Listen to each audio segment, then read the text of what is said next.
ప్రియులారా, ఈ దినము తండ్రి అయిన దేవుడు రూత్ ప్రేయర్ ఫెలోషిప్ ద్వారా అందిస్తున్న వాక్యము కీర్తనల గ్రంథము 147 అధ్యాయము 1వ వచనము. యెహోవాను స్తుతించుడి, మన దేవునికి స్తోత్రగానము చేయుట మంచిది, అది మనోహరము, స్తోత్రము చేయుట ఒప్పిదము.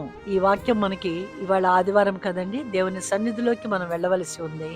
దేవుని సన్నిధిలో వెళ్ళినప్పుడు ఆయన్ని స్తుతిస్తూ గణపరుస్తూ ఉండాలి. గణపరచడానికే దేవుడు మనల్ని సృష్టించారు. దేవుణ్ణి స్తుతిద్దామండి.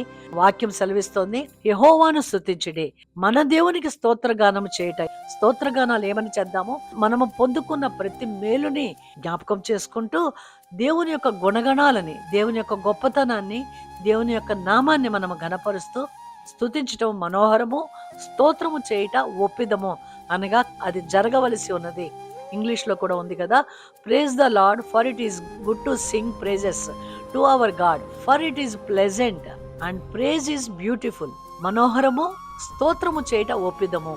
ఇట్ ఈస్ ప్లెజెంట్ అంటున్నారు. కాబట్టి దేవునికి స్తుతులు చెల్లిద్దామండి. ఈ దినమంతా దేవుని యొక్క సన్నిధానములో అధికంగా గడుపుదామండి.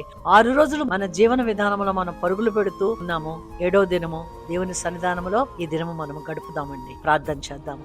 సర్వశక్తిమంతుడైన దేవ, జీవాధిపతి, మీ సన్నిధానంలో రావటానికి మాకు ఎటువంటి ఆటంకములు రాకుండా మీ కృప మాకు దయచేయండి. మిమ్మల్ని స్తుతిస్తూ, మిమ్మల్ని గణపరుస్తూ, మీ సన్నిధానములో మీతో సహవాసం చేయగలిగే ఆ కృప నాకు మాకు దయచేయమని యేసు నామములో ప్రార్థిస్తున్నాను తండ్రి. ఆమేన్.